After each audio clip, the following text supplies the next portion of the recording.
Jamie. I had hoped that by now you would have grown tired of that wretched beard. All that hair makes you look like Robert. His sister had put aside her mourning for a jade-green gown with sleeves of silver Moorish lace. An emerald the size of a pigeon's egg hung on a golden chain about her neck. Robert's beard was black. Mine is gold. Gold or silver?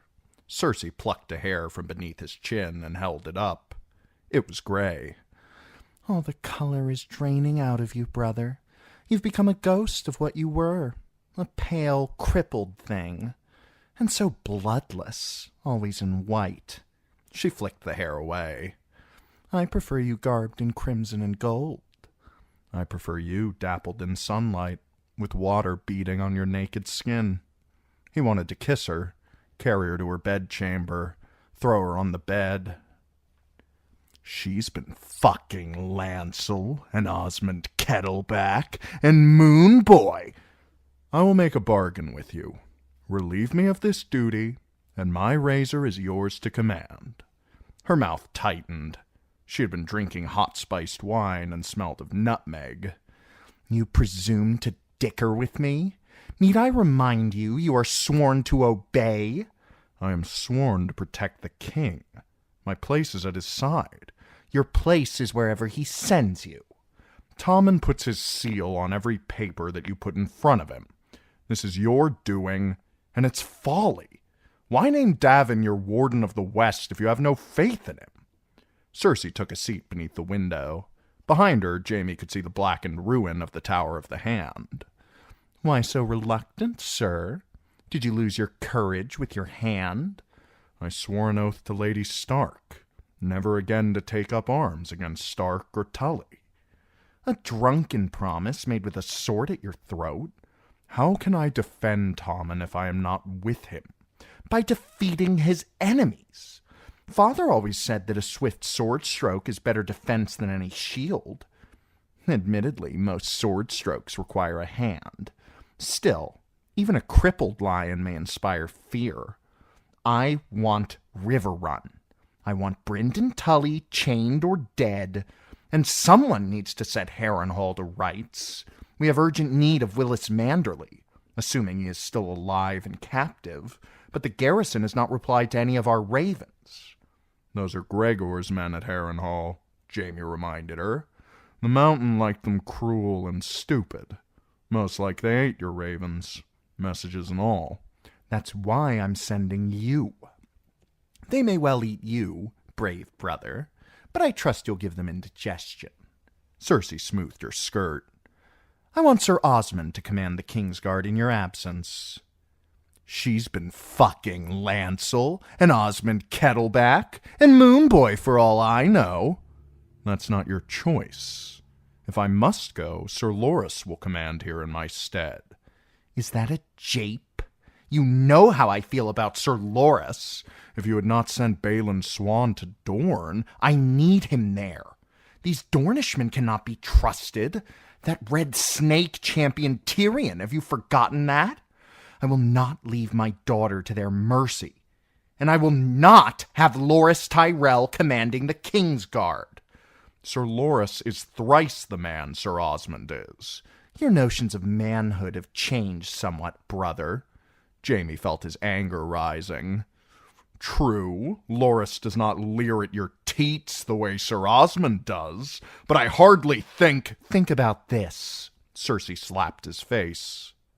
Jamie made no attempt to block the blow. I see I need a thicker beard to cushion me against my queen's caresses. He wanted to rip her gown off and turn her blows to kisses. He'd done it before, back when he had two good hands. The queen's eyes were green ice. You had best go, sir. Lancel, Osmond Kettleback, and Moonboy. Are you deaf as well as maimed? You'll find the door behind you, sir. As you command. Jamie turned on his heel and left her. Somewhere the gods were laughing. Cersei had never taken kindly to being balked. He knew that. Softer words might have swayed her. Yet of late the very sight of her made him angry. Part of him would be glad to put King's Landing behind him. He had no taste for the company of the lickspittles and fools who attended Cersei. The smallest council, they were calling them in Flea Bottom, according to Adam Marbrand. And Qyburn. He might have saved Jaime's life, but he was still a bloody mummer. Qyburn stinks of secrets, he warned Cersei. That only made her laugh. We all have secrets, brother, she replied. She's been fucking Lancel and Osmond Kettleback and Moonboy for all I know. 40 knights and as many esquires awaited him outside the Red Keep stables. Half were Westermen sworn to House Lannister, the others recent foes turned doubtful friends. Sir Dermot of the Rainwood would carry Tommen's standard, Red Ronnet Connington the white banner of the Kingsguard. A page, a piper, and a Peckledon would share the honor of squiring for the Lord Commander. Keep your friends at your back and foes where you can see them, Summer Craycall had once counseled him. Or had that been father? His palfrey was a blood bay, his destrier a magnificent grey stallion. It had been long years since Jaime had named any of his horses. He had seen too many die in battle, and that was harder when you named them. But when the Piper boy started calling them Honor and Glory, he laughed and let the names stand. Glory wore trappings of Lannister crimson. Honor was barded in Kingsguard white. Josmond Peckledon held the palfrey's reins as Sir Jaime mounted. The squire was skinny as a spear, with long arms and legs, greasy mouse-brown hair, and cheeks soft with peach fuzz. His cloak was Lannister crimson, but his surcoat showed the 10 purple mullets of his own house arrayed upon a yellow field.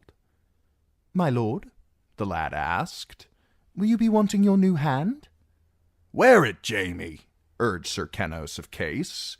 "Wave at the small folk and give them a tale to tell their children." "I think not.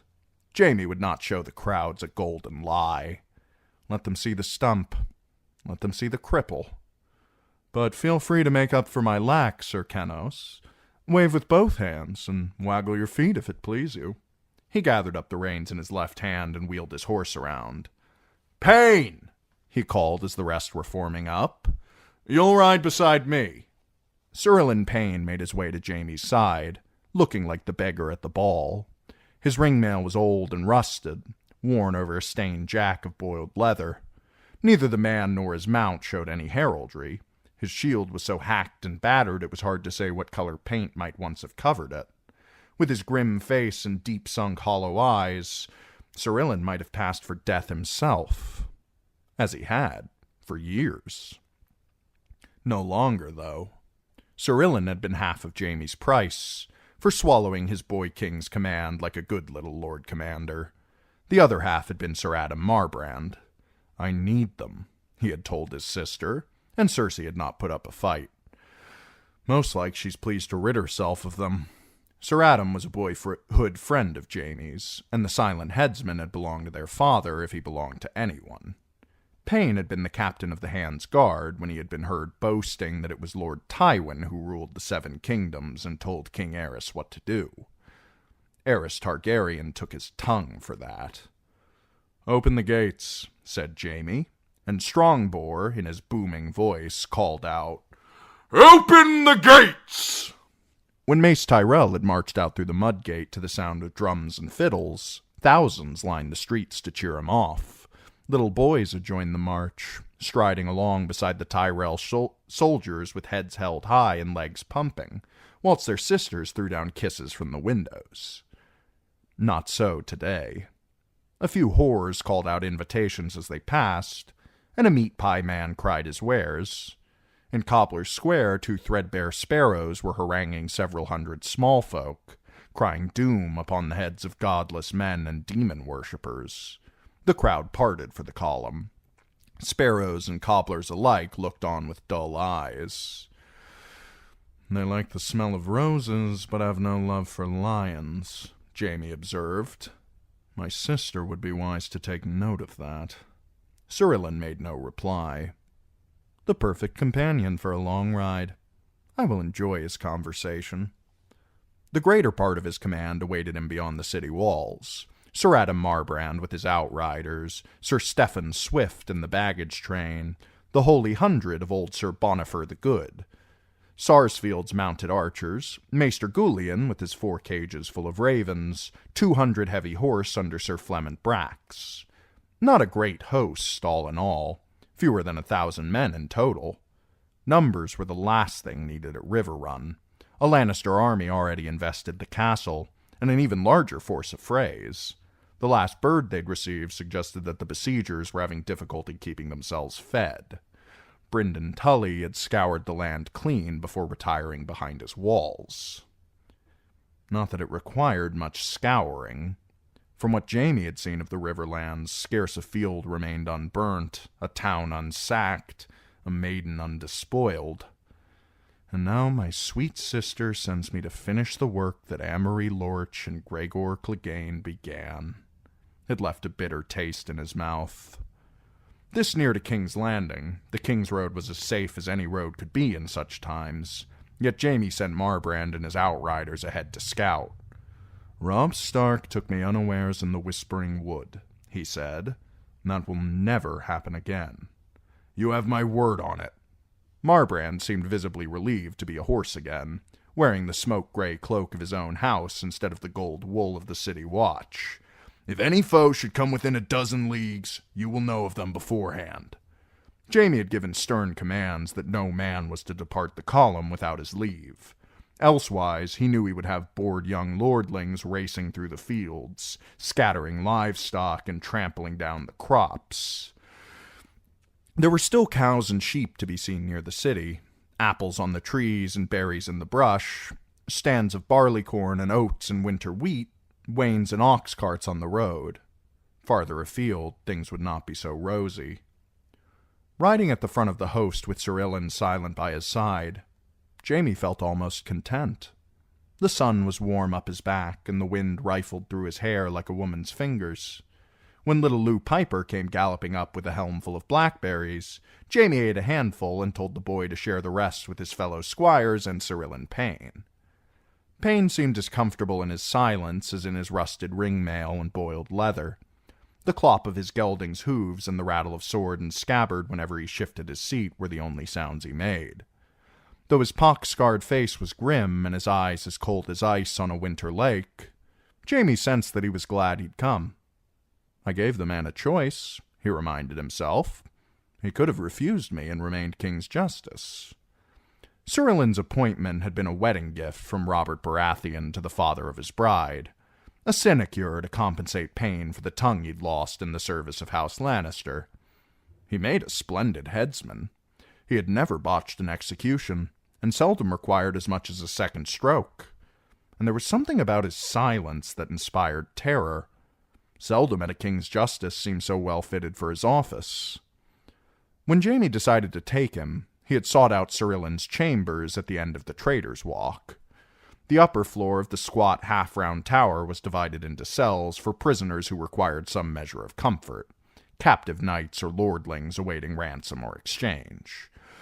The entrance to the dungeons proper was at ground level, behind a door of hammered iron and a second of splintery gray wood. On the floors between were rooms set aside for the use of the chief jailer, the Lord Confessor, and the King's Justice. The Justice was a headsman, but by tradition he also had charge of the dungeons and the men who kept them. And for that task, Sir Ilyn Payne was singularly ill-suited. As he could neither read nor write nor speak, Sir Ilyn had left the running of the dungeons to his underlings, such as they were. The realm had not had a Lord Confessor since the second Daeron, however, and the last chief jailer had been a cloth merchant who purchased the office from Littlefinger during Robert's reign. No doubt he'd had good profits from it for a few years, until he made the error of conspiring with some other rich fools to give the Iron Throne to Stannis. They called themselves Antler Men, so Joff had nailed antlers to their heads before flinging them over the city walls. So it had been left to Yennefer Longwaters, the head under-jailer with the twisted back who claimed at tedious length to have a drop of dragon in him, to unlock the dungeon doors for Jaime and conduct him up the narrow steps inside the walls to the place where Ilyn Payne had lived for 15 years. The chambers stank of rotted food, and the rushes were crawling with vermin. As Jamie entered, he almost trod upon a rat. Payne's greatsword rested on a trestle table, beside a whetstone and a greasy oilcloth. The steel was immaculate, the edge glimmering blue in the pale light. But elsewhere piles of soiled clothing were strewn about the floors, and the bits of mail and armor scattered here and there were red with rust. Jamie could not count the broken wine jars. The man cares for naught but killing, he thought, as Sir Ilan emerged from a bedchamber that reeked of overflowing chamber pots. His Grace bids me win back his riverlands, Jamie told him. I would have you with me, if you can bear to give up all of this. Silence was his answer, and a long, unblinking stare. But just as he was about to turn and take his leave, Payne had given him a nod. And here he rides. Jamie glanced at his companion. Perhaps there is yet hope for the both of us. That night they made camp beneath the hilltop castle of the Hayfords. As the sun went down, 100 tents sprouted beneath the hill, along the banks of the stream that ran beside it. Jamie set the sentries himself. He did not expect trouble this close to the city, but his uncle Stafford had once thought himself safe on the Ox Cross, too. It was best to take no chances. When the invitation came down from the castle for him to sup with Lady Hayford's castellan, Jamie took Sir Ilan with him, along with Sir Adam Marbrand, Sir Bonifer Hasty, Red Ronnet Connington, Strongbore, and a dozen other knights and lordlings. I suppose I ought to wear the hand, he said to Peck before making his ascent. The lad fetched it straight away. The hand was wrought of gold, very lifelike, with inlaid nails of mother of pearl, its fingers and thumb half closed so as to slip around a goblet's stem. I cannot fight, but I can drink, Jamie reflected as the lad was tightening the straps that bound it to his stump. Men shall call you Golden Hand from this day forth, my lord, the armorer had assured him the first time he'd fitted it onto Jamie's wrist. He was wrong. I shall be the Kingslayer till I die. The Golden Hand was the occasion for much admiring comment over supper, at least until Jamie knocked over a goblet of wine. Then his temper got the best of him. If you admire the bloody thing so much, lop off your own sword hand and you can have it, he told Flement Brax. After that, there was no more talk about his hand, and he managed to drink some wine in peace. The lady of the castle was a Lannister by marriage, a plump toddler who had been wed to his cousin Tyrek before she was a year old. Lady Ermesand was duly trotted out for their approval, all trussed up in a little gown of cloth of gold, with the green Freddy and green pale wavy of House Hayford rendered in tiny beads of jade. But soon enough the girl began to squall, whereupon she was promptly whisked off to bed by her wet nurse. "Has there been no word of our Lord Tyrek?" her castellan asked as a course of trout was served. None. Tyrek Lannister had vanished during the riots in King's Landing, whilst Jamie himself was still captive at Riverrun. The boy would be 14 by now, assuming he was still alive. "I led a search myself at Lord Tywin's command," offered Adam Marbrand as he boned his fish, "but I found no more than Bywater had before me. The boy was last seen a horse, when the press of the mob broke the line of gold cloaks. Afterward, well, his palfrey was found, but not the rider. Most like they pulled him down and slew him, but if that's so, where's his body? The mob let the other corpses lie, why not his?" "He would be of more value alive," suggested Strongbore.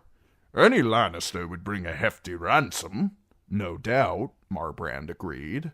"Yet no ransom demand was ever made. The boy's simply gone." "The boy is dead." Jamie had drunk 3 cups of wine, and his golden hand seemed to be growing heavier and clumsier by the moment. A hook would serve me just as well. If they realized whom they'd killed, no doubt they threw him in the river for fear of my father's wrath. They know the taste of that in King's Landing. Lord Tywin always paid his debts. "Always," Strongbore agreed, and that was the end of that. Yet afterward, alone in the tower room he had been offered for the night, Jamie found himself wondering, Tyrek had served King Robert as a squire, side by side with Lancel. Knowledge could be more valuable than gold, more deadly than a dagger. It was Varys he thought of then, smiling and smelling of lavender. The eunuch had agents and informers all over the city.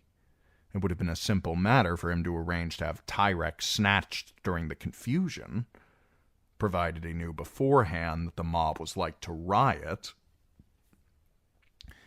And Varys knew all, or so he would have us believe. Yet he gave Cersei no warning of that riot, nor did he ride down to the ships to see Myrcella off. He opened the shutters. The night was growing cold, and a horned moon rode the sky. His hand shone dully in its light. No good for throttling eunuchs, but heavy enough to smash that slimy smile into a fine red ruin. He wanted to hit someone. Jaime found Sir Ilyn honing his greatsword. "It's time," he told the man. The headsman rose and followed, his cracked leather boots scraping against the steep stone steps as they went down the stair. A small courtyard opened off the armory. Jaime found 2 shields there, 2 half-helms, and a pair of blunted tourney swords. He offered one to Payne and took the other in his left hand as he slid his right through the loops of the shield. His golden fingers were curved enough to hook, but could not grasp, so his hold upon the shield was loose. "You were a knight once, sir," Jaime said. "So was I. Let us see what we are now." Sir Ilyn raised his blade in reply, and Jaime moved at once to the attack. Payne was as rusty as his ringmail, and not so strong as Brienne, yet he met every cut with his own blade, or interposed his shield. They danced beneath the horned moon as the blunted swords sang their steely song. The silent knight was content to let Jaime lead the dance for a while, but finally he began to answer stroke for stroke. Once he shifted to the attack, he caught Jaime on the thigh, on the shoulder, on the forearm. Thrice he made his head ring with cuts to the helm. One slash ripped his shield off his right arm and almost burst the straps that bound his golden hand to his stump. By the time they lowered their swords, he was bruised and battered, but the wine had burned away and his head was clear. "We will dance again," he promised Sir Ilyn. "On the morrow and the morrow. Every day we'll dance, till I am as good with my left hand as ever I was with the right." Sir Ilyn opened his mouth and made a clacking sound. A laugh, Jaime realized. Something twisted in his gut. Come morning, none of the others was so bold as to make mention of his bruises. Not one of them had heard the sound of swordplay in the night, it would seem. Yet when they climbed back down to camp, little Lou Piper voiced the question the knights and lordlings dared not ask. Jaime grinned at him. "They have lusty wenches in House Hayford. These are love bites, lad." Another bright and blustery day was followed by a cloudy one, then 3 days of rain. Wind and water made no matter. The column kept its pace, north along the King's Road, and each night Jaime found some private place to win himself more love bites. They fought inside a stable, as a one-eyed mule looked on, and in the cellar of an inn amongst the casks of wine and ale. They fought in the blackened shell of a big stone barn, on a wooded island in a shallow stream, and in an open field as the rain pattered softly against their helms and shields. Jaime made excuses for his nightly forays, but he was not so foolish as to think that they were believed. Adam Marbrand knew what he was about, surely, and some of his other captains must have suspected, but no one spoke of it in his hearing, and since the only witness lacked a tongue, he need not fear anyone learning just how inept a swordsman the Kingslayer had become. Soon the signs of war could be seen on every hand. Weeds and thorns and brushy trees grew high as a horse's head in fields where autumn wheat should be ripening. The King's Road was bereft of travelers, and wolves ruled the weary world from dusk till dawn. Most of the animals were wary enough to keep their distance, but one of Marbrand's outriders had his horse run off and killed when he dismounted for a piss. "No beast would be so bold," declared Sir Bonifer the Good, of the stern, sad face. "These are demons in the skins of wolves, sent to chastise us for our sins."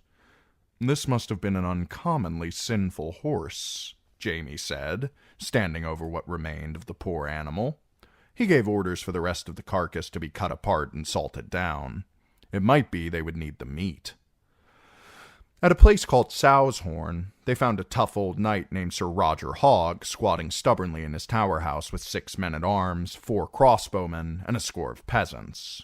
Sir Roger was as big and bristly as his name, and Sir Kennos suggested that he might be some lost Craycall, since their sigil was a brindled boar. Strongboar seemed to believe it, and spent an earnest hour questioning Sir Roger about his ancestors. Jamie was more interested in what Hogg had to say of wolves. "We had some trouble with a band of them White Star wolves," the old knight told him. "They come round sniffing after you, my lord, but we saw them off, and buried 3 down by the turnips. Before them there was a pack of bloody lions, begging your pardon. The one who led them had a manticore on his shield." "Sir Amory Lorch," Jamie offered. "My lord father commanded him to harry the Riverlands." "Which we're no part of," Sir Roger Hogg said stoutly. "My fealty's O'Dow's Hayford, and Lady Ermesan bends a little knee at King's Landing. Or will when she's old enough to walk. I told him that, but this Lorch wasn't much for listening. He slaughtered half my sheep and 3 good milk goats, and tried to roast me in my tower. My walls are solid stone and 8 feet thick, though, so after his fire burned out, he rode off bored. The wolves come later, the ones on 4 legs. They ate the sheep the manticore left me. I got a few good pelts in recompense, but fur don't fill your belly. What shall we do, my lord?" "Plant," said Jamie, "and pray for one last harvest." It was not a hopeful answer, but it was the only one he had. The next day, the column crossed the stream that formed the boundary between the lands that did fealty to King's Landing and those beholden to River Run. Maester Goulian consulted a map and announced that these hills were held by the brothers Woad, a pair of landed knights sworn to Harrenhal. But their halls had been earth and timber, and only blackened beams remained of them. No Woads appeared, nor any of their small folk, though some outlaws had taken shelter in the root cellar beneath the second brother's keep. One of them wore the ruins of a crimson cloak, but Jamie hanged him with the rest. It felt good. This was justice. Make a habit of it, Lannister, and one day men might call you Golden Hand after all. Golden Hand the Just. The world grew ever grayer as they drew near to Harrenhal. They rode beneath slate skies, beside waters that shone old and cold as a sheet of beaten steel. Jamie found himself wondering if Brienne might have passed this way before him. If she thought that Sansa Stark had made for River Run. Had they encountered other travelers, he might have stopped to ask if any of them had chanced to see a pretty maid with auburn hair, or a big ugly one with a face that would curdle milk. But there was no one on the roads but wolves, and their howling held no answers. Across the pewter waters of the lake, the towers of Black Heron's Folly appeared at last, 5 twisted fingers of black misshapen stone grasping for the sky. Though Littlefinger had been named the Lord of Harrenhal, he seemed in no great haste to occupy his new seat, so it had fallen to Jaime Lannister to sort out Harrenhal on his way to River Run. That it needed sorting out he did not doubt. Gregor Clegane had wrested the immense, gloomy castle away from the bloody mummers before Cersei recalled him to King's Landing. No doubt the Mountain's men were still rattling around inside like so many dried peas in a suit of plate, but they were not ideally suited to restore the king's peace to the Trident. The only peace Sir Gregor's lot had ever given anyone was the peace of the grave. Sir Adam's outriders had reported that the gates of Harrenhal were closed and barred. Jaime drew his men up before them and commanded Sir Kennos of Case to sound the horn of Harrock, black and twisted and banded in old gold. When 3 blasts had echoed off the walls, they heard the groan of iron hinges, and the gates swung slowly open.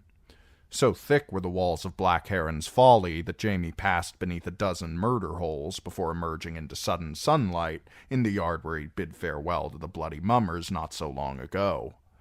Weeds were sprouting from the hard-packed earth, and flies buzzed about the carcass of a horse. A handful of Sir Gregor's men emerged from the towers to watch him dismount. Hard-eyed, hard-mouthed men, the lot of them.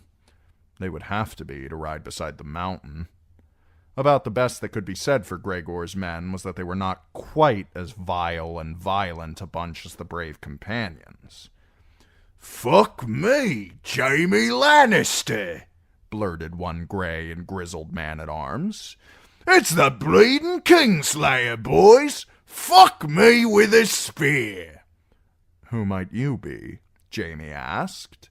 "Sir used to call me Shitmouth, if it please, my lord." He spit in his hands and wiped his cheeks with them, as if that would somehow make him more presentable. "Charming. Do you command here?" "Me? Shit, no, my lord. Bugger me with a bloody spear." Shitmouth had enough crumbs in his beard to feed the garrison. Jamie had to laugh. The man took that for encouragement. "Bugger me with a bloody spear," he said again, and started laughing too.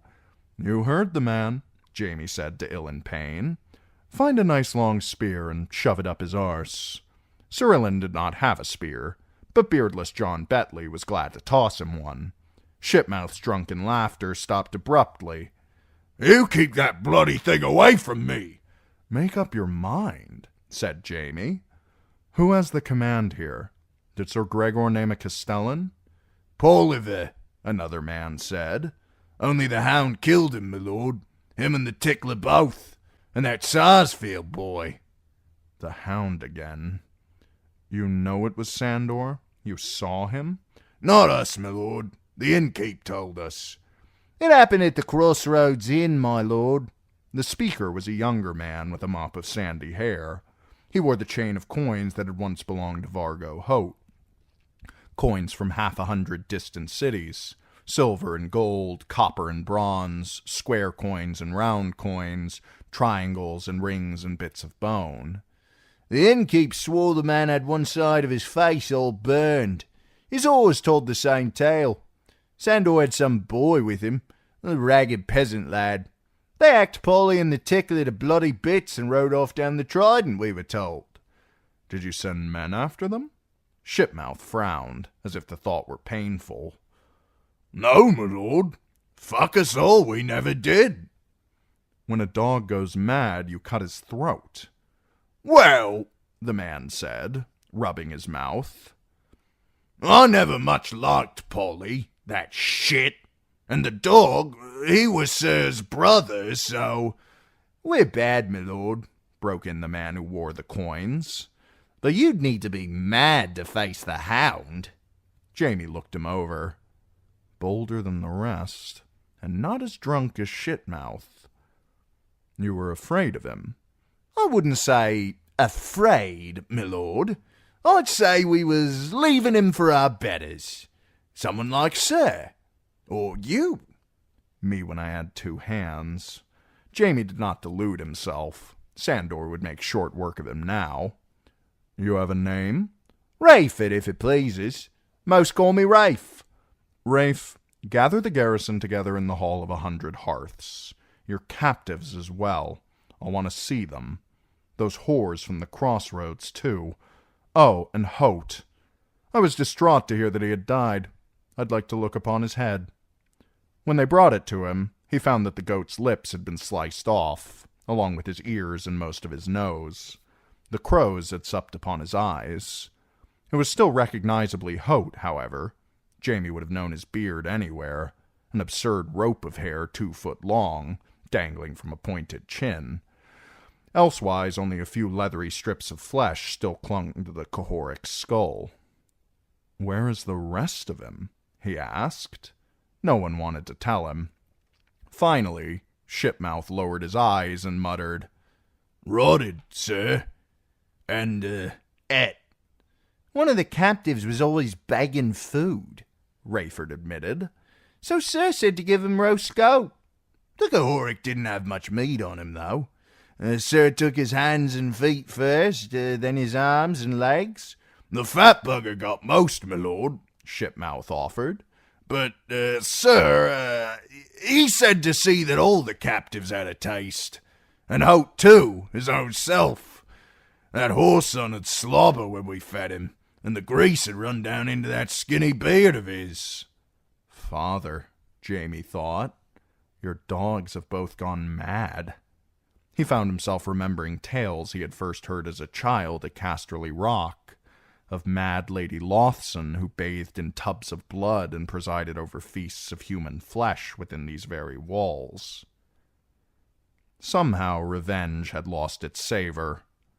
Take this and throw it in the lake. Jamie tossed Hote's head to peck and turned to address the garrison. Until such time as Lord Peter arrives to claim his seat, Sir Bonifer Hasty shall hold Harrenhal in the name of the crown. Those of you who wish may join him if he'll have you. The rest will ride with me to River Run. The Mountains men looked at one another. "We're owed," said one. "Sir promised us. Rich rewards, he said." "His very words," Shitmouth agreed. "Rich rewards for them as rides with me." A dozen others began to yammer their assent. Sir Bonifer raised a gloved hand. "Any man who remains with me shall have a hide of land to work, a second hide when he takes a wife, a third at the birth of his first child." "Land, sir?" Shitmouth spat. "Piss on that. If we wanted to grub in the bloody dirt, we could have bloody well stayed home. Begging your pardon, sir. Rich rewards, sir said. Meaning gold." "If you have a grievance, go to King's Landing and take it up with my sweet sister." Jamie turned to Rayford. "I'll see those captives now, starting with Sir Willis Manderley." "He the fat one?" asked Rayford. "I devoutly hope so. And tell me no sad stories of how he died, or the lot of you are apt to do the same." Any hopes he might have nursed of finding Shagwell, Pig, or Zolo languishing in the dungeons were sadly disappointed. The brave companions had abandoned Vargo Hote to a man, it would seem. Of Lady Went's people, only 3 remained. The cook who had opened the postern gate for Sir Gregor, a bent-back armorer called Ben Blackthumb, and a girl named Pia, who was not near as pretty as she had been when Jamie saw her last. Someone had broken her nose and knocked out half her teeth. The girl fell at Jamie's feet when she saw him, sobbing and clinging to his leg with hysterical strength till Strongbore pulled her off. "No one will hurt you now," he told her, but that only made her sob the louder. The other captives had been better treated. Sir Willis Manderley was amongst them, along with several other high-born Northmen taken prisoner by the mountain that rides in the fighting at the fords of the Trident. Useful hostages, all worth a goodly ransom. They were ragged, filthy, and shaggy to a man, and some had fresh bruises, cracked teeth, and missing fingers. But their wounds had been washed and bandaged, and none of them had gone hungry. Jamie wondered if they had any inkling of what they'd been eating, and decided it was better not to inquire. None had any defiance left, especially not Sir Willis, a bushy-faced tub of suet with dull eyes and sallow, sagging jowls. When Jamie told him that he would be escorted to Maidenpool and there put on a ship for White Harbor, Sir Willis collapsed into a puddle on the floor and sobbed longer and louder than Pia had. It took 4 men to lift him back onto his feet. Too much roast goat, Jamie reflected. Gods, but I hate this bloody castle. Harrenhal had seen more horror in its 300 years than Casterly Rock had witnessed in 3,000. Jamie commanded that fires be lit in the Hall of 100 Hearths and sent the cook hobbling back to the kitchens to prepare a hot meal for the men of his column. Anything but goat. He took his own supper in Hunter's Hall with Sir Bonifer Hasty, a solemn stork of a man prone to salting his speech with appeals to the 7. "I want none of Sir Gregor's followers," he declared as he was cutting up a pear as withered as he was, so as to make certain that its non-existent juice did not stain his pristine purple doublet, embroidered with the white bend cotised of his house. "I will not have such sinners in my service." My Septon used to say all men were sinners. He was not wrong, Sir Bonifer allowed. But some sins are blacker than others, and fouler in the nostrils of the 7. And you have no more nose than my little brother, or my own sins would have you choking on that pear. Very well, I'll take Gregor's lot off your hands. He could always find a use for fighters. If nothing else, he could send them up the ladders first, should he need to storm the walls of Riverrun. Take the whore as well, Sir Bonifer urged. You know the one, the girl from the dungeons. Pia. The last time he had been here, Qyburn had sent the girl to his bed, thinking that would please him. But the Pia they had brought up from the dungeons was a different creature from the sweet, simple, giggly creature who'd crawled beneath his blankets. She had made the mistake of speaking when Sir Gregor wanted quiet, so the mountain had smashed her teeth to splinters with a mailed fist and broken her pretty little nose as well. He would have done worse, no doubt, if Cersei had not called him down to King's Landing to face the Red Viper's spear. Jaime would not mourn him. Pia was born in this castle, he told Sir Bonifer. It is the only home she has ever known. She is a font of corruption, said Sir Bonifer. I won't have her near my men, flaunting her parts. I expect her flaunting days are done, he said. But if you find her that objectionable, I'll take her. He could make her a washerwoman, he supposed. His squires did not mind raising his tent, grooming his horse, or cleaning his armor, but the task of caring for his clothes struck them as unmanly. Can you hold Harrenhal with just your holy 100? Jaime asked. They should actually be called the Holy 86, having lost 14 men upon the Blackwater, but no doubt Sir Bonifer would fill up his ranks again as soon as he found some sufficiently pious recruits. I anticipate no difficulty. The crone will light our way, and the warrior will give strength to our arms. Or else the stranger will turn up for the whole lot of you. Jaime could not be certain who had convinced his sister that Sir Bonifer should be named Castellan of Harrenhal, but the appointment smelled of Orton Merryweather. Hasty had once served Merryweather's grandsire, he seemed to recall dimly, and the carrot-haired Justiciar was just the sort of simple-minded fool to assume that someone called the Good was the very potion the Riverlands required to heal the wounds left by Roose Bolton, Vargo Hoat, and Gregor Clegane. But he might not be wrong. Hasty hailed from the Stormlands, so had neither friends nor foes along the Trident. No blood feuds, no debts to pay, no cronies to reward. He was sober, just, and dutiful, and his Holy 86 were as well disciplined as any soldiers in the Seven Kingdoms, and made a lovely sight as they wheeled and pranced their tall grey geldings.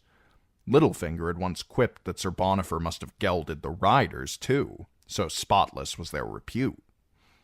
All the same, Jaime wondered about any soldiers who were better known for their lovely horses than for the foes they had slain. They pray well, I suppose, but can they fight? They had not disgraced themselves on the Blackwater, so far as he knew, but they had not distinguished themselves either.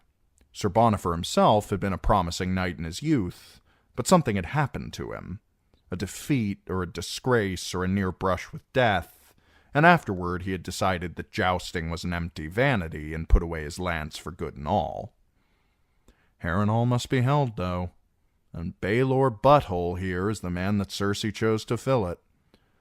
This castle has an ill repute, he warned him, and one that's well deserved. It is said that Harren and his sons still walk the halls by night, afire. Those who look upon them burst into flames. I fear no shade, sir. It is written in the seven-pointed star that spirits, wights, and revenants cannot harm a pious man, so long as he is armored in his faith. Then armor yourself in faith by all means, but wear a suit of mail and plate as well.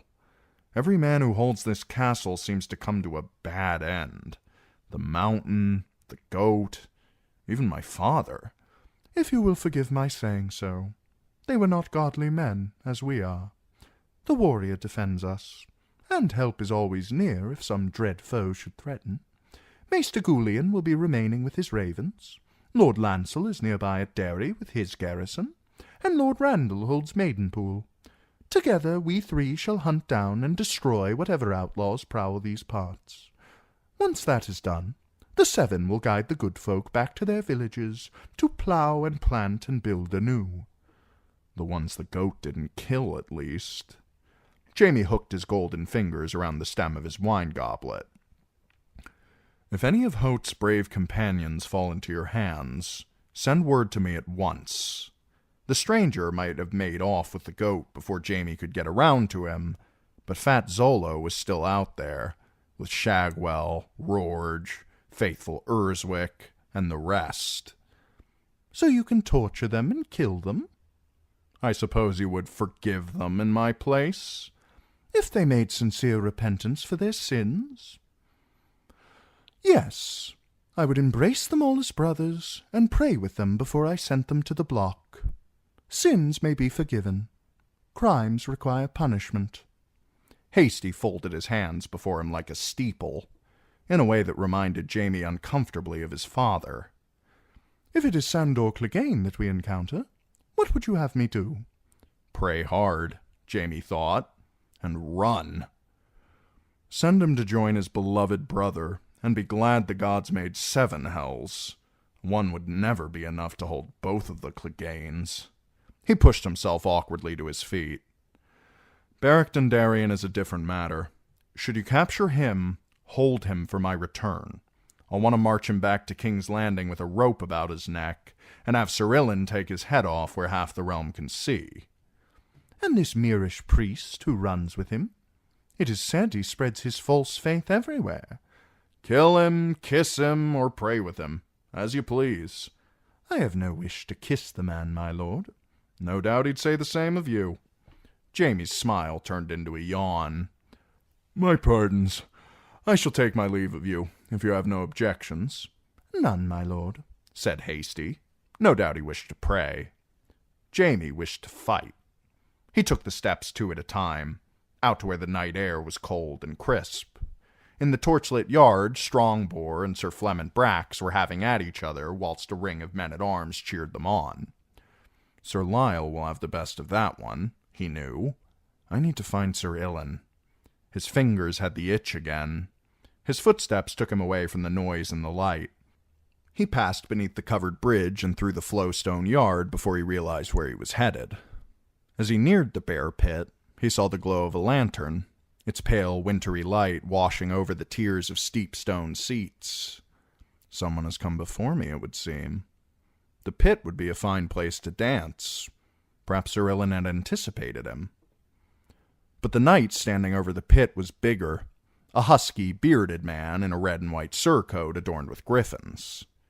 Connington? What's he doing here? Below, the carcass of the bear still sprawled upon the sands, though only bones and ragged fur remained, half buried. Jamie felt a pang of pity for the beast. At least he died in battle. Sir Ronnet, he called. Have you lost your way? It is a large castle, I know. Red Ronnet raised his lantern.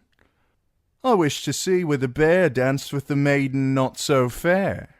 His beard shone in the light as if it were a fire. Jamie could smell wine on his breath. Is it true the wench fought naked? Naked? No. He wondered how that wrinkle had been added to the story. The mummers put her in a pink silk gown and shoved a tourney sword into her hand. The goat wanted her death to be a mew thing. Elsewise, the sight of Brienne naked might have made the bear flee in terror. Connington laughed. Jamie did not. You speak as if you know the lady. I was betrothed to her. That took him by surprise. Brienne had never mentioned a betrothal. Her father made a match for her. Thrice, said Connington. I was the second. My father's notion. I had heard the wench was ugly, and I told him so. But he said all women were the same once you blew the candle out. Your father? Jamie eyed Red Ronnet's surcoat, where 2 griffins faced each other on a field of red and white. Dancing griffins. Our late hand's brother, was he? Cousin. Lord John had no brothers. No. It all came back to him. John Connington had been Prince Rhaegar's friend. When Merryweather failed so dismally to contain Robert's rebellion and Prince Rhaegar could not be found, Eris had turned to the next best thing and raised Connington to the handship. But the Mad King was always chopping off his hands. He chopped Lord John after the Battle of the Bells, stripping him of honors, lands, and wealth, and packing him off across the sea to die in exile, where he soon drank himself to death. The cousin, though, Red Ronnet's father, had joined the rebellion and been rewarded with Griffin's Roost after the Trident. He only got the castle, though. Robert kept the gold, and bestowed the greater part of the Connington lands on more fervent supporters. Sir Ronnet was a landed knight, no more. For any such, the Maid of Tarth would have been a sweet plum indeed. "How is it that you did not wed?" Jamie asked him. "Why, I went to Tarth and saw her. I had 6 years on her, yet the wench could look me in the eye. She was a sow in silk, though most sows have bigger teats. When she tried to talk, she almost choked on her tongue. I gave her a rose and told her it was all she would ever have from me." Connington glanced into the pit. "The bear was less hairy than that freak gal." Jamie's golden hand cracked him across the mouth so hard the other knight went stumbling down the steps. His lantern fell and smashed, and the oil spread out burning. "You are speaking of a high-born lady, sir. Call her by her name. Call her Brienne." Connington edged away from the spreading flames on his hands and knees. "Brienne, if it please my lord." He spat a glob of blood at Jamie's feet. "Brienne the beauty.